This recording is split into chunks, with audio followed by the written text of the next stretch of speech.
27. Okay, the book of Acts chapter 27. At nais ko pong tuksungan yung ating naging examen last Wednesday. Sarap niya rin kayo ang Wednesday. Okay, the book of Acts 27.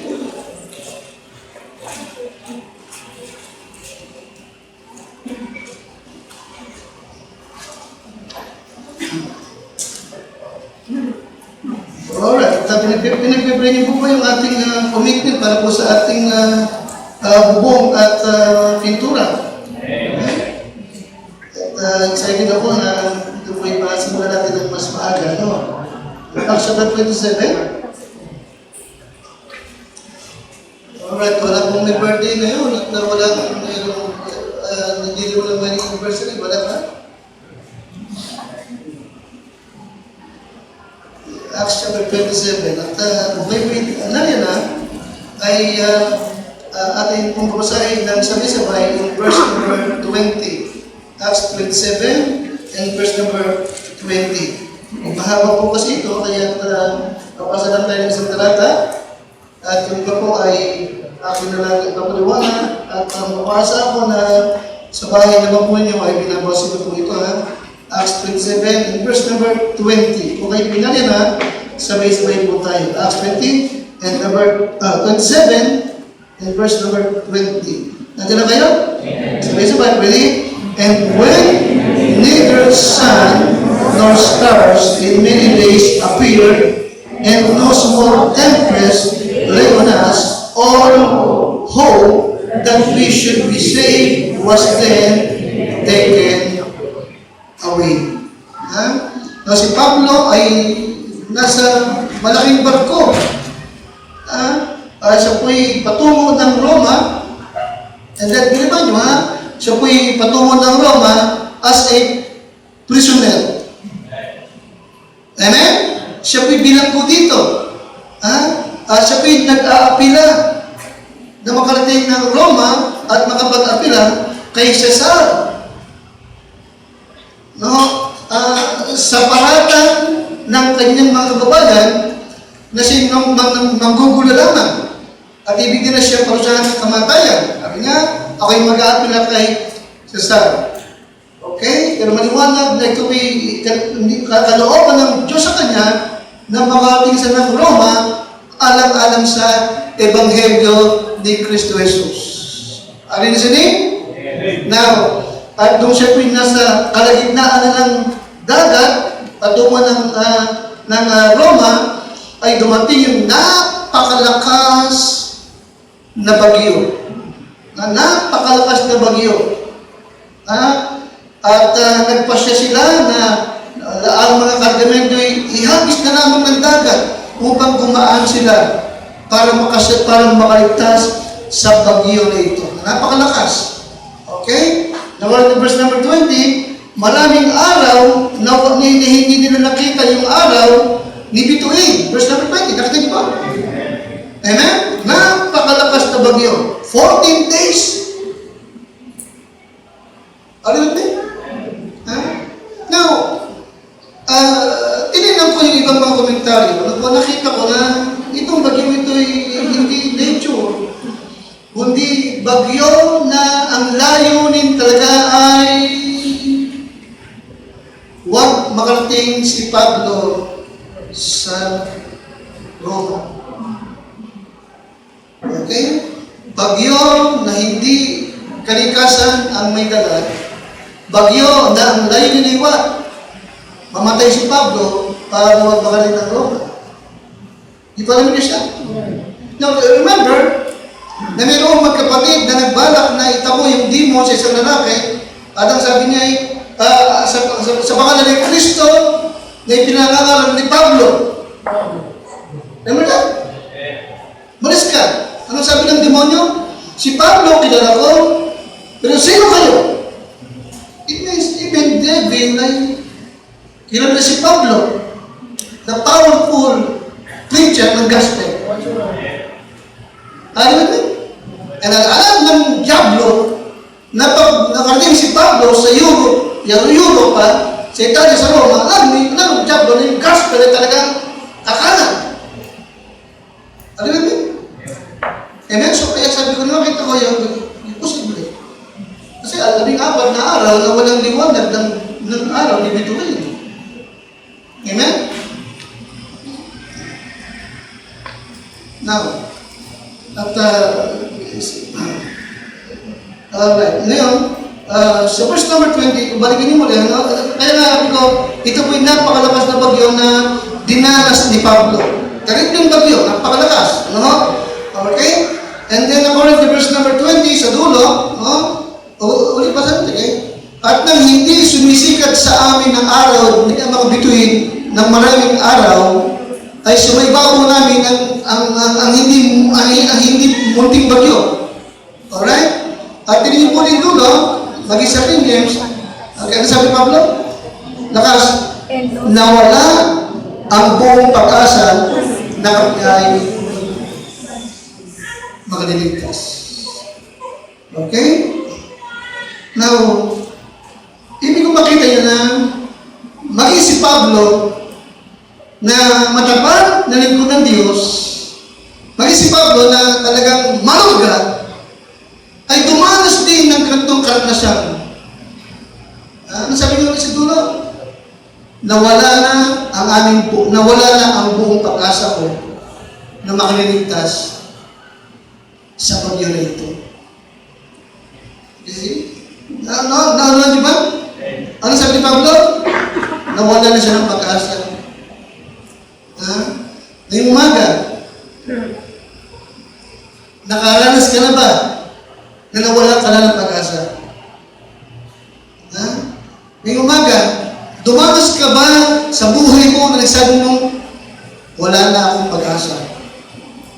Aling blessing Christian, huwag mo kakalimutan, hindi na ikaw ang dumanas niyan.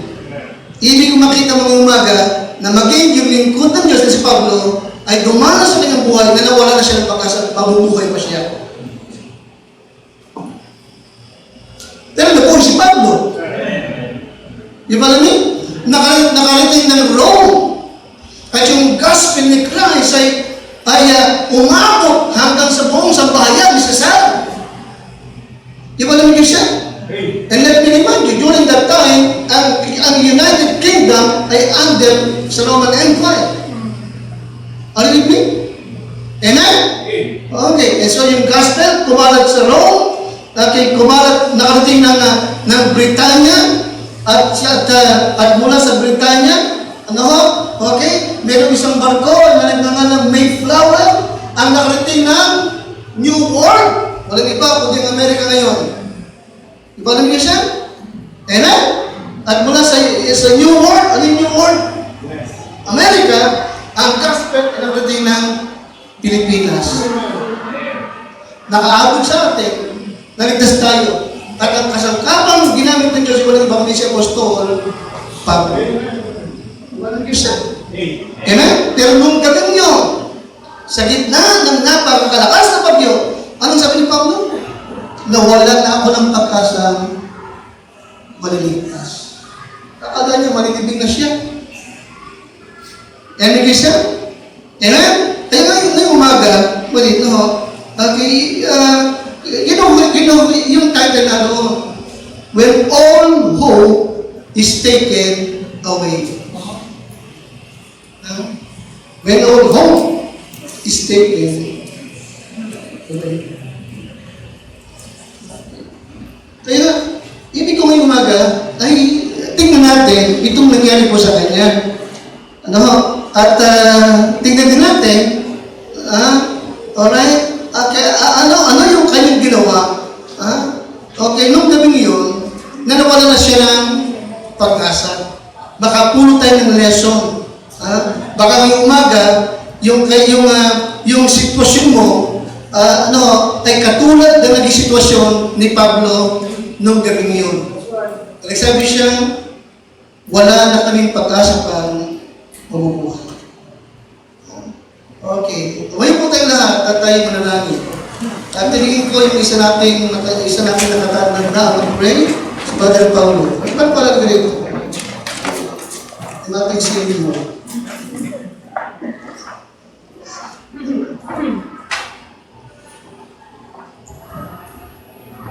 Tayo po yung manalangin. Ang naming Diyos, tayo po ay patuloy na nagpapasalamat sa kabutihan niyo sa bawat isa po sa amin, Panginoon.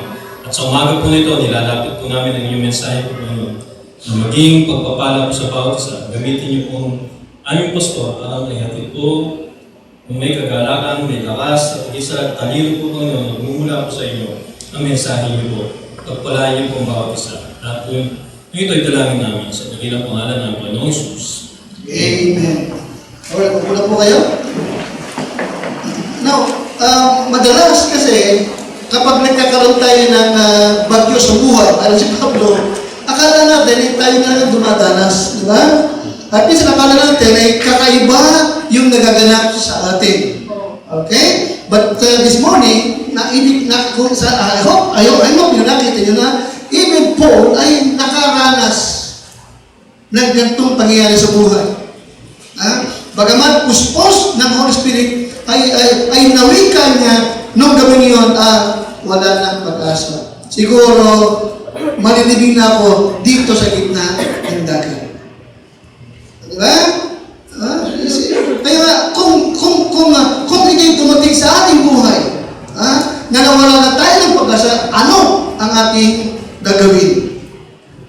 At ano ang ginawa ni Pablo? Yes, what can we do when all hope is taken away? Notice verse number 21 to 25. So sa verse 20, sabi niya, all hope that we should be saved was then taken away. But verse 21, and when neither son or 21, but after long abstinence. Now, ibig sabihin si Pablo nito ay tumahimik muna siya. Di ba? Okay.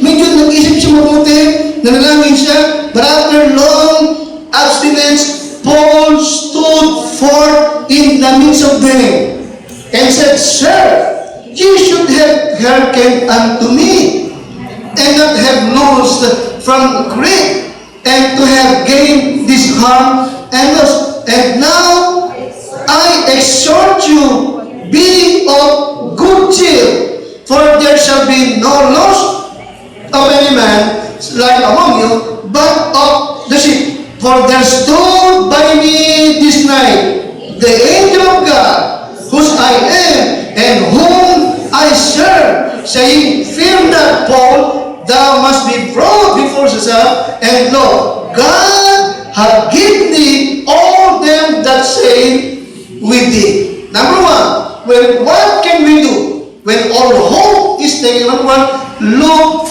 for God. Look for God. He is still there. Okay? Look for God. Ano man ang nagagawa sa ating buhay, God is still there. Amen? Hindi siya lumalayo sa atin. Amen? Amen? Hindi tayo ikayang ikubliga lumang kalakas o kadigiming bagyo na dumarating sa ating buhay. Look for God. He is still there. Amen ka siya? Okay, imagine, nasa gitna ng malakas na bagyo, nasa gitna ng dagat, ano sabi ng Bible? Nagsugo ang anghel ng Diyos kay Pablo para sabihin na naman, Pablo, huwag kang matakot. Makakarating ka na Roma. Amen siya? Binigyan ng garantiya ng Diyos si Pablo. Okay? Narito ako. Nakikita kita. Nakikita ko ang dinaranas mo. Nakikita ko yung bagyo na yan. But fear mo, makakarating ka ng Roma. Okay. Isa ka makita na anumang bagyo dumating sa ating buhay, makakatawid tayo pa rin. Ano kailangan lang pakalakas? Look for God. Bakit? He is still there. Amen? He's still there. Okay? Nangako siya. No, okay. Hindi niya kailanman itatakwil ang kanyang anak. Ikaw at ako. Okay? Kaya nga, sa halip na mag-complain tayo, sa halip na magmukmuka, no? Look for God in the situation. David, ito po, si David ay dumating din sa ganitong pangyayari sa kanyang buhay. Na parang wala siyang pag-asa. At siya'y namamaha at nagtatanong, where is God? Hindi ba dito? David, where is God? Bakit sinasabi yun? Sapagkat siya po'y dumadaras din ng kawalang pag-asa. But in the book of Psalms 42 and verse number 5. Tingnan nyo yung latest. Babalik tayo sa Acts 27. No? Tingnan nyo muna si David. Psalms 42 and verse number 5.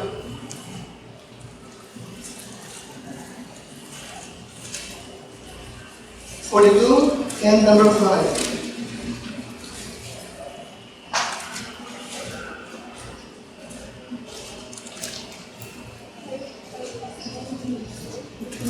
Alright, verse number 3. Verse number 3. Nakita niyo? Sabi ni David, my tears have been my what?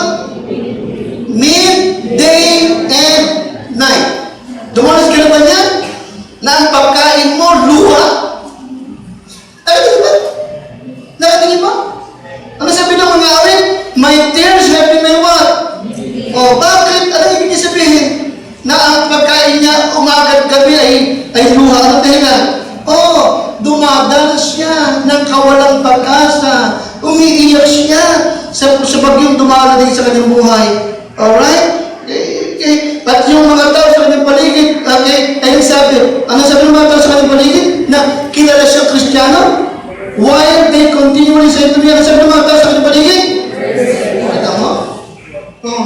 Sinusumbatan pa sila mga tao, di ba? Sige nga, like Baptist, where's the guy? Are you with me? Bible ka ng Bible, Calvary ka ng Calvary, ayan ka ngayon, where's the guy? Number 4, when I remember these things, I pour out my soul in me, for I had gone with the multitude. I went with them to the house of God. Nagpunta pa rin ng church. Are you following me, sir? Go to church. Ano naman magana? I went with them to the house of God with the voice of joy and what? Praise. With a multitude that kept holiday. Verse number 5. At doon sa house of God. Okay? Sabi niya sa kanyang sarili, why art thou cast down, O my soul? And why art thou disquieted in me? Hope thou in God, for I shall yet praise him for the help of his countenance. Oh my God, my soul is cast down within me. Therefore, when I remember thee from the land of Jordan and of the hamlet from the hill, my son. Verse 11, tayo lang ulit. Why art thou cast down, O my soul? And why art thou disquieted within me? Anong sabi niya? Hope thou in God. Correct siya?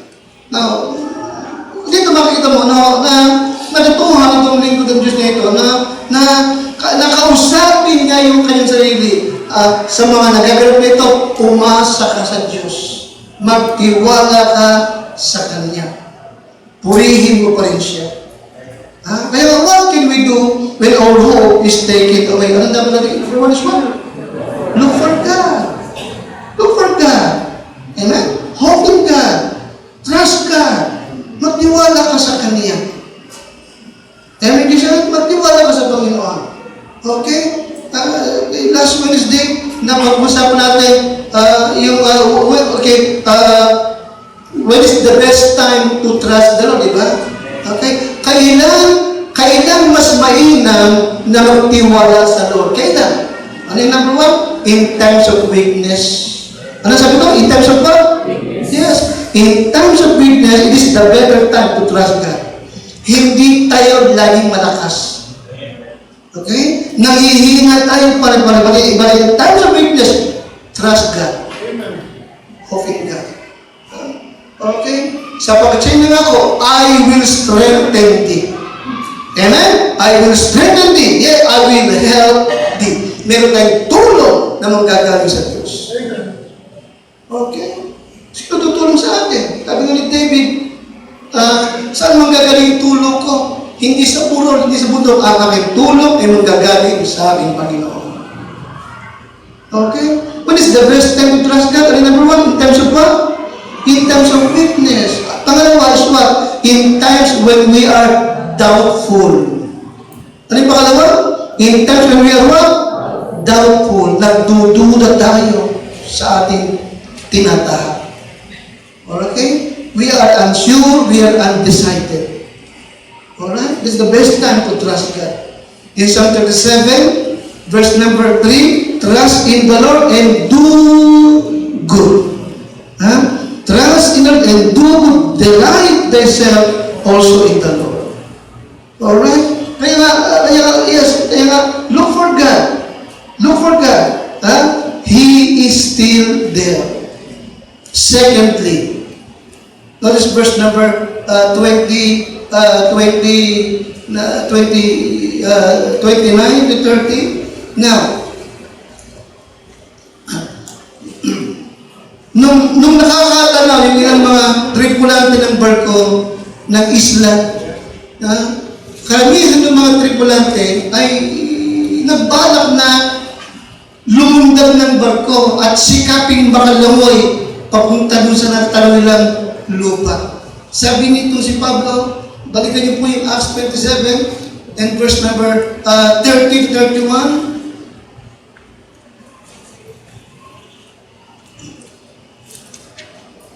Andiyan na kayo? And as the shipmen were about to flee, andiyan na kayo? Out of the ship. Kasi yung barko ay talagang halos nawawarak na sa hampas ng malalakas na agos. Kaya ibig nilang lumundag na umalis ng barko. When they had let down the boat into the sea under color as though they would have cast anchors out of the ship. Verse number 31, pagkalakas, Paul said to the centurion and to the soldier, except this abide in the ship, he cannot be saved. Okay? Ano ibig sabihin ni Pablo? Ano ibig sabihin ni Pablo? Okay, anuman ang maganap, stay in the ship. Number 2, what can we do when all hope is taken away? Pangalakas, number 2, stay in the ship. Manatili ka sa barko. Okay?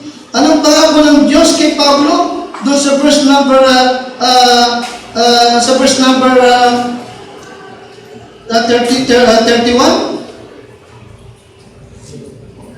24, saying, fear not, Paul, thou must be brought before Caesar, and lo, God hath given thee all them that sail with thee.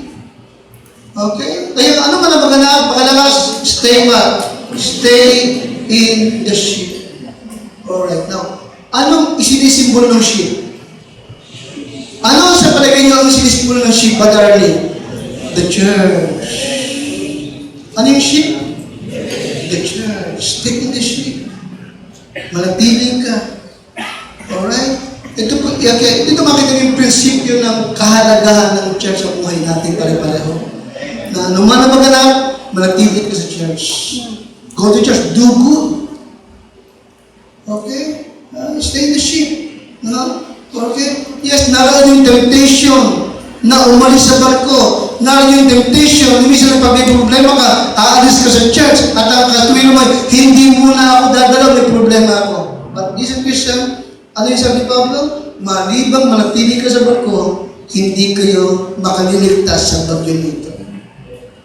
Okay? Minsan kasi ang question, ba't kailangan ba ako mag-church sa kabila ng dinadanas ko?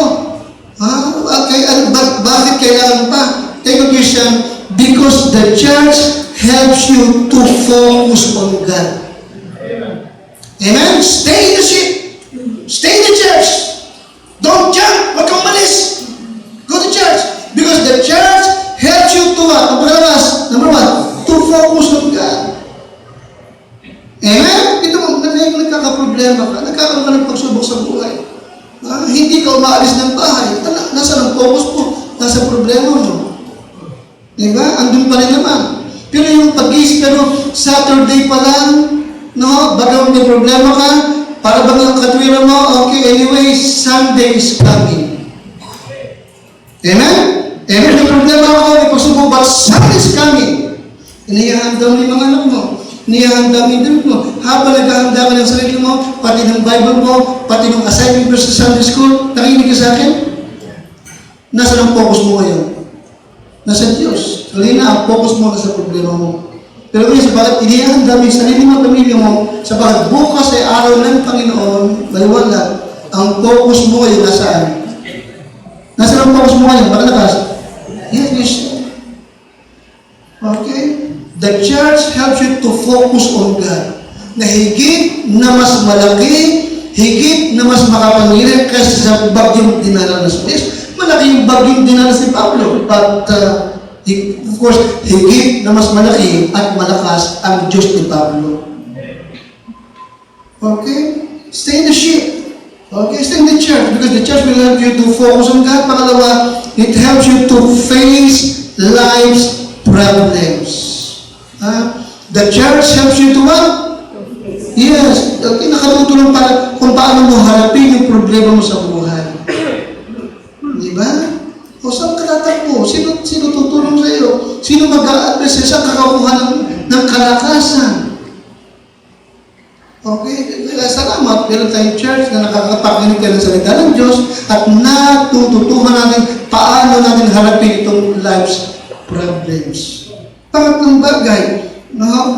Okay? The church helps you to fortify your faith and conviction. The church helps you to what? Ano yung pangatlo? To what? Patibayin ang iyong pananampalataya at ang iyong what? Conviction. Di ba? May mga tao na kapag nagkakaproblema, para bang nakakalimutan Kristiyano siya. Kahit masama gagawin. Di ba? Pero sana mag-church ka na nakakapakinig ka, napapangalanan ka, huwag kang mag-ugaling para ka-ansin. Huwag kang mag-ugaling na parang apit ka sa patalim. Hindi tayong Christian, hindi natin katulad yung kapit sa patalim. No. Meron tayong Diyos na ating na tinatawagan. Amen ka siya? Amen? Kaya nga, the church helps you to fortify your faith and conviction.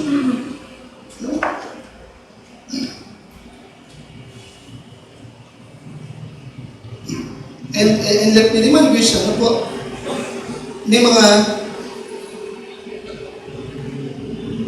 mga tao na sa ating pananatili sa Lord, sa ating pananatili sa church ay natutulungan din natin na makasurvive. Walang iba kundi yung ating family. Maring magulang ka, nakatatanda kang anak.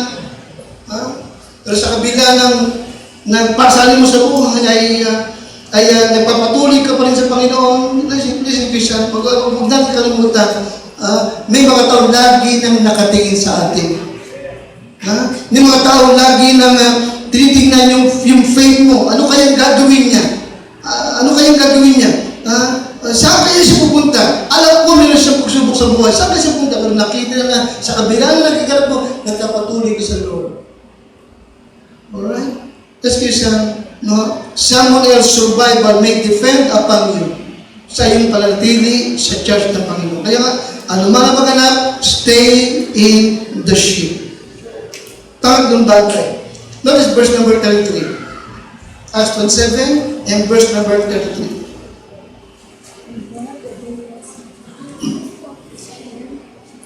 And while the day was coming on Paul, nakatipo, meron ba tayong Tagalog doon? 33. And while the day was coming on Paul, at samantalang nag-uumaga, ay ipinakiusap ni Pablo sa lahat na magsikain. Na sinasabi, ang araw na ito ang ika-14 na araw na kayo'y naghihintay at nagpapatuloy sa hindi pagkain na walang kinakain anuman. Ilang araw silang binabagyo? 14 na araw. Liwanag?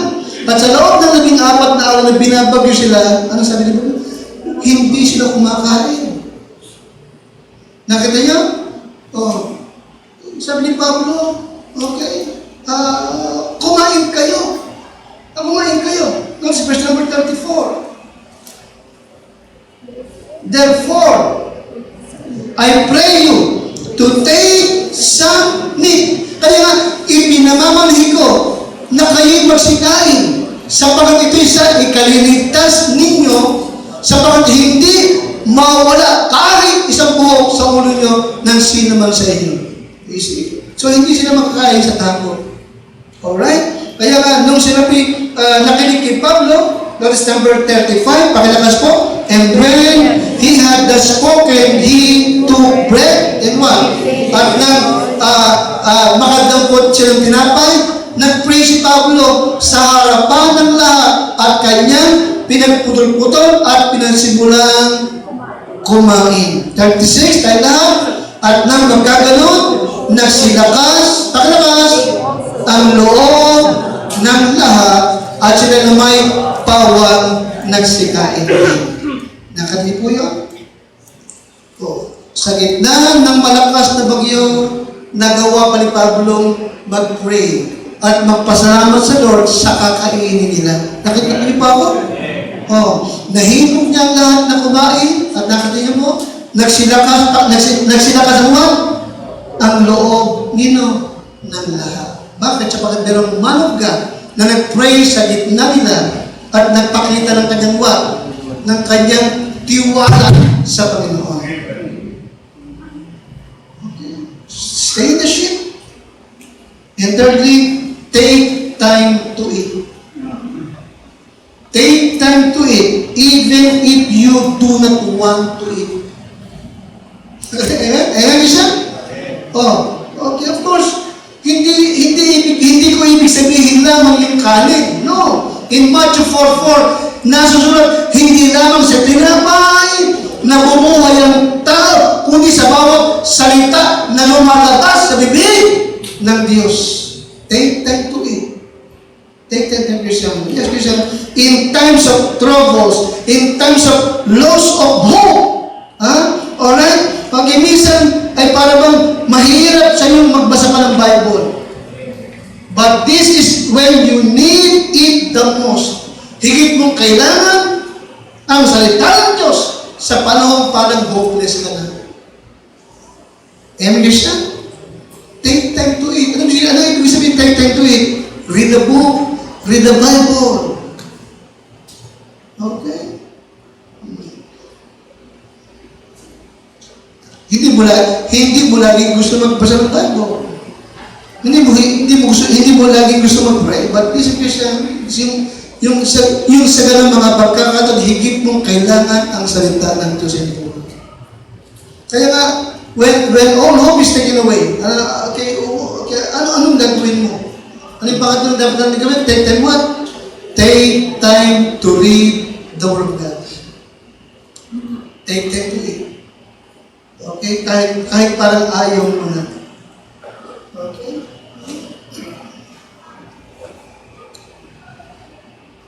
And number 3. Notice verse number 3.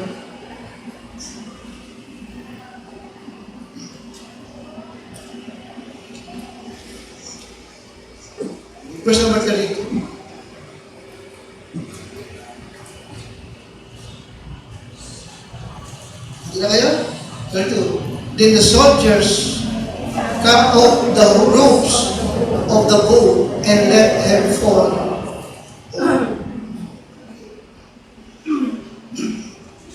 Now, kanina, inilarga nila yung kanilang mga angkor na nakatali. Pero higit silang pinabahan na baka mapahan pa sila sa bato, kaya pinutol na lamang nila yung mga lubid. Nagpakita rin na sa ganung paraan ay talagang ang kailang survival na lamang isuwa ang magtiwala sa Diyos ni Pablo. Ganun din sa atin. Okay? Maraming pagkakataon talaga na may tinitignan ka pa na iba na makatutulong sa iyo, but there are times talagang hopeless na. Wala ka nang asahan. Alright? Now, you are only trusting in God's alone. Ibig sabihin, doon ka na lang talaga mag-focus. Okay? Kaya nga, stay the ship, take time to read the book, take time to read the Bible, and number 4, save on. Save on. Notice verse number 44.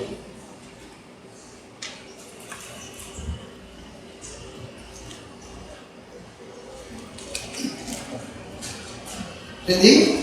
And the rest, some on board. Okay, simulan natin muna sa verse 43, 43. Datapot ang centurion sa pagkaibig na iligtas si Pablo, ay pinigil sila sa kanilang balak at ipinag-utos ng mga na makalamoy at magsitalon at mga unang magsadating sa lupa. Okay? Okay, yes. Dito naman, kaya talaga, ayun na yung lupa. Ayun na. No? Kaya pwede na silang makababa. Okay? Malapit na yung lupa. Okay? Kaya sabi ni Pablo, okay, sige, pwede lang magsitalon at pwede lang makalamoy, at babahala kung sino ang unang makadating sa lupa. That is number 44. At ang mga naiwan, ang iba'y sa mga kahoy, ang iba naman ay sa mga bagay na galing sa daog, at sa ganito, nangyari na ang lahat ay nakatakas na ligtas hanggang sa lupa. Alright? Now, ano nakikita? Na, yung iba, doon hindi marunong lumangoy, sa mga kahon-kahon na lamang at kahon na nakalutang, doon na lamang sila kumapit hanggang makarating sa lupa. Naulang nila pakita, pang-apat na bagay. What can we do when all hope is taken away? Of course, number 4, sail on. Sail on. No matter what is in front of you, sail on. Ano ibig sabihin? Ano ibig sabihin? Don't give up. Don't give up. No? Okay? Ang mahalaga is what? No? Ang mahalaga is what? Makatawid tayo, makaligtas tayo sa bagyo na ating dinadanas. Don't give up. Sail on. Gusto mo sail? Magpatuloy ka. Don't give up. Don't give up. Alam ko yung isang mensahe ng isang nakatatanda ng sa isang nanay na sabi niya, parang, hindi ko na kaya, ikaw mamatay ko yung problema nito. Sabi ng pastor ay, don't die yet. Huwag ka muna mamatay. Okay? Say on. Alright?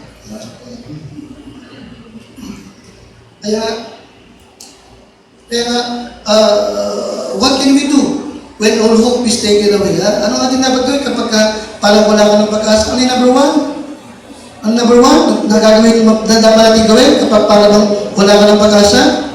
Look for God. Okay? Ito yung pagkakataon na talaga na sa Diyos ka na lang talaga aasa. Alright? Ano yung pangalawa? Stay the ship. Okay? Don't give up. Don't quit. Alright? Stay the ship. Manatili ka sa Panginoon. Manatili ka sa church. Kasi makatutulong sa'yo para makapag-focus ka pa higit sa Diyos na higit na mas malaki, higit na mas makapangyarihan kaysa problema ng iyong pinagdadaanan. Okay? Stay the ship. Sapagkat hindi ka na makakapag-focus sa Diyos kapag hindi ka pa mananatili sa church. Okay? Hindi na. No? Ano yung pangatlo? Take time to eat. Okay? Read the book. Read the Bible. Panghawakan mo yung mga pangako ng Diyos. Number 4 is what? Say on. Don't give up. Don't quit. Amen? Huwag kang susuko. Okay? Magtiwala pa sa Lord. Amen kasi? Amen? Huwag mo sabihin, katapusan ko na yata. No. Huwag ka muna mamatay. Say on. Amen? Huwag mo kalimutan. Naligtas tayo na may layunin ng Diyos sa ating buhay.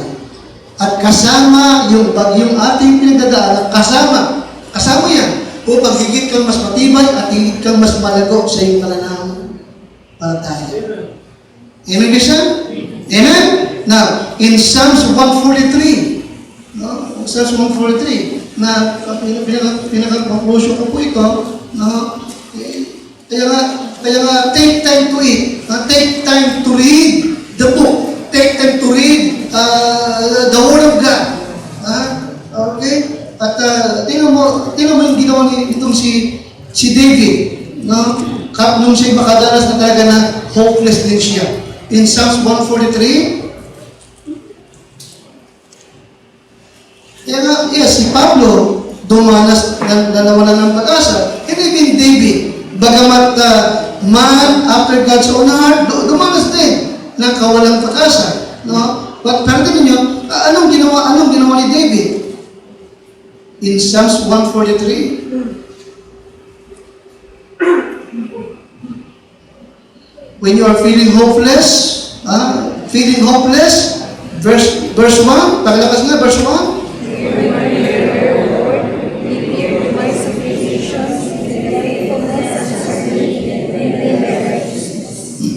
Sa Bible ko, sinulatan ko yung Bible ng when you are feeling hopeless, verse 1, pray.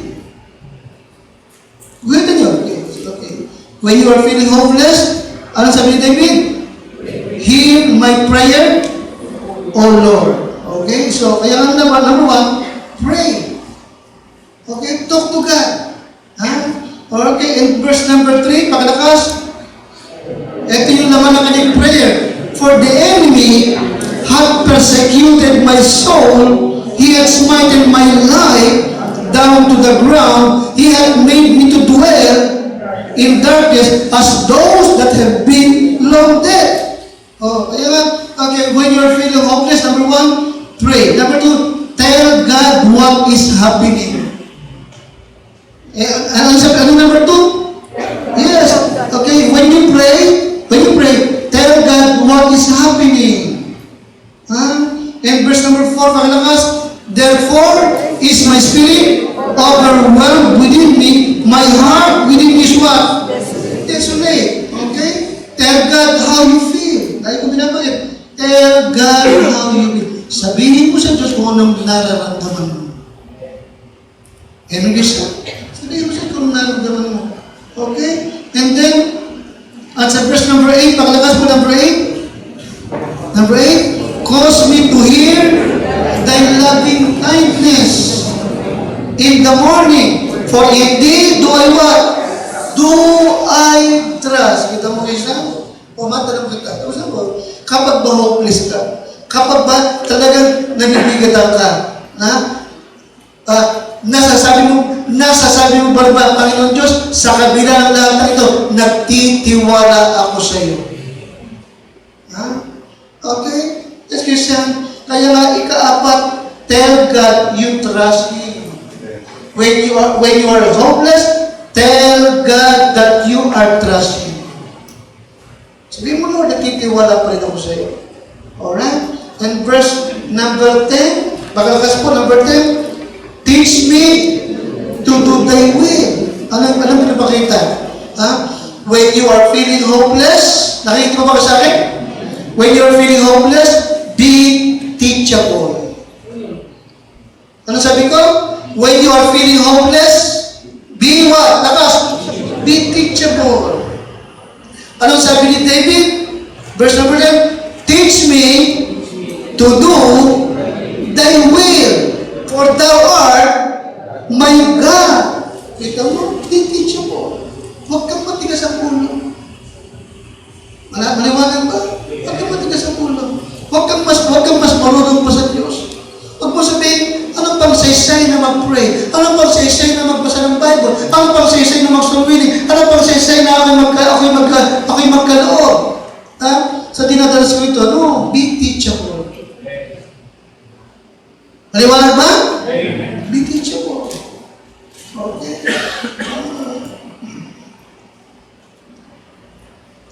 And verse number 12, serve God. Serve God. Number 12, tayo lahat. And of thy mercy, cut off my enemies, and destroy all them that afflict my soul. Pangalakas, for I am thy what?